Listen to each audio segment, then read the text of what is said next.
Hey YouTube, I'm Jacob Beach with the Prepper's Bunker Outdoors.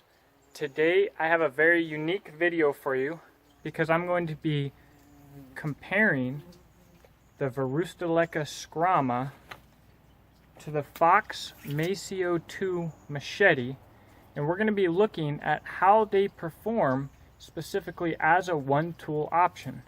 Helping me here with this video today is my, of course, woods companion, Jimbo. Jimbo, say hi, bud. Sit. Good boy. But we also have two new woods pals with us that I'd like to introduce you to. In fact, neither of them are named. Girl! What are you guys doing? You a couple crazies? Yeah? They're Nigerian dwarves. We have a doe and a wether. And like I said, they're not named yet. Now what we're going to do today is I'm going to show you these knives being used for a few different tasks. And that would include batoning, chopping, chopping thinner items, being used as a machete, and fine work. And we're going to look at how these two similar blades compare in these tasks that are very broad in range. Now if you'd like to see detailed stats on either knife, either watch my initial reviews on either or just Google it. Now, an interesting thing to note, the Skrama is an accepted one-tool option in the bushcraft community that's gaining popularity every day. ADCRV2, excellent, tough German steel, good grind, everything else. Everybody's accepted this as probably one of the premier production one-tool options, and it's being compared to a stainless steel machete. Pretty wild. Let's see how it goes.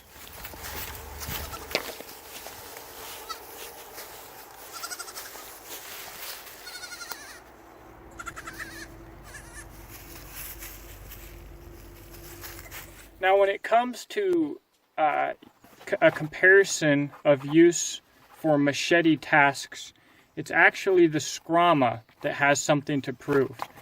And while taking the Skrama out and chopping some smaller trees, it actually performed quite well. On smaller trees, it was really easy. On a little bit bigger stuff that would still be considered a machete, you know, it did quite well. It is 3/16 of an inch thick. You get a lot of leverage due to the two-handed handle, but being 3/16 of an inch thick, it doesn't feel like it bites quite as deep. So generally, using it as a machete, the Macio, I would definitely say, had a bit of an edge. To start out with straight up chopping, we were chopping some pine, a pine log here. It was actually the Macio that had something to prove because the Skrama has already been accepted as kind of a hardwoods processor. Surprisingly, both knives did very, very well. It would be hard to pick one that would be all around better as a woods processor. The Macio, in fact, being the underdog, being stainless, being an 1/8 of an inch thick, it performed very, very well. Like I said, it would be hard to pick one of these knives that actually performed better. I felt like the Macio bit a little bit deeper, but there's going to be a lot of instances where the little bit thicker geometry and a little bit more weight of the Skrama is certainly going to be useful. So the Macio isn't out of anything yet. And by the way, if there's anything on this that looks like damage, it's not. It's just pine sap. So if the edge in any shots looks damaged at all, it's not. And I've been using this machete for quite a while. Easy to sharpen. Again, no damage on this 12C27 stainless steel with some pretty hard use. Hopefully batoning wasn't a different story, right? The Macio once again comes in for batoning as the underdog behind the Skrama. The Skrama's multi-position large handle is very nice for batoning. It does have a 3/16 of an inch thick spine. 80 CRV is just an ultimately tough steel, very easy to sharpen. And for batoning, this Macio, this is not what you would consider a batoning knife. 1/8 inch thick, stainless steel, and you're beating on it with high shock. The Skrama did have a bit of an advantage when it came to batoning. I think it mostly came down to thickness. The fact that the Macio has a much thinner grind and a thinner stock, made it not split the wood quite as early. When you're batoning wood, there's a breaking point. Every wood is different on how early you hit that breaking point, but it's when the wood snaps, when you can feel it let go, and you hit that point a little bit earlier with the Skrama. And again, the long handle was very nice for choosing a grip while you're batoning. The Macio took no damage, and it certainly performed. So again, hard to choose. The Macio 2 is once again defending when it comes to fine work. The multiple handle positions on the Varusteleka Skrama really aid in getting close to that edge. And Varusteleka actually sharpens. It'll be hard to come up on video here. The Varusteleka actually sharpens their edge differently up close to the finger here. Uses a finer, thinner grind that's a little bit higher on there. That was noticeable. That was very nice. Now, every knife that you ever use is going to handle differently for fine work based on the grind. What angle you're going to hold the knife at has to change, and what technique that you're going to use is going to be different for each different type of grind. It took me a whole second to get the Macio 2 figured out again after using the Skrama. The Skrama's got a bit more of a normal technique that you use, but once I had the Macio 2 dialed in, it did great. I'd like to thank John May for making this video possible. This actually all started on Meeting of the Prepared Minds on Facebook when John asked why everybody hated stainless steel and why there weren't more stainless steel machetes. I was one of the people that chipped in very quickly saying that stainless steel machetes aren't popular because it's a dumb idea. Stainless steel has a reputation for chipping out, breaking, etc., etc., etc. I stand by that opinion when it comes to modern super steel, super hard knives and metals.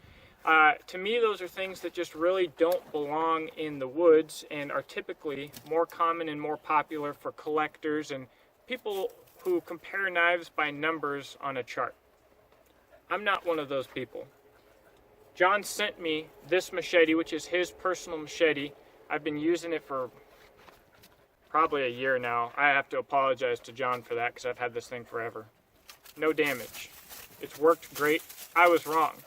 The old, simple stainless steels, 12C27, 440A. Jimbo, stop chasing her around. Be nice. They're tough, and they're easy to sharpen, but they don't hold their edge very long. Now, the edge-holding abilities of most simple carbon steels are over-exaggerated, and the reality is that a proper stainless steel has the potential to perform very similar to what we consider to be a traditional bush knife, a high carbon steel. All in all, a year ago, if you had asked me which I would recommend for a one-tool option in Kentucky, in Washington State, in anywhere, and you gave me an option between a stainless steel machete and a large knife, an 80 CRV2 like the Varusteleka, I would have questioned your sanity more than anything else. Why those two knives? But in reality, in use, on the ground, these two knives are completely comparable. They perform They both perform incredibly well, except for one thing. If you're going to be using a knife a lot, these handle scales will destroy you. Rubber handles are a no-go if you don't wear gloves. I think that if you need to wear gloves with a handle scale for it to be comfortable, it's not comfortable. It's pretty simple to me. This knife is certainly usable. You can get it with Coco Bolo scales. I'm going to email Fox because they're out of their mind for not offering micarta scales. And if they offered that machete with micarta scales, it would be an absolutely competent woods knife in every way. Bottom line, which do you choose? About the same price. One from Finland in 80 CRV2, one from Italy in 12C27. Depends on what you're looking for. One's stainless, one's not.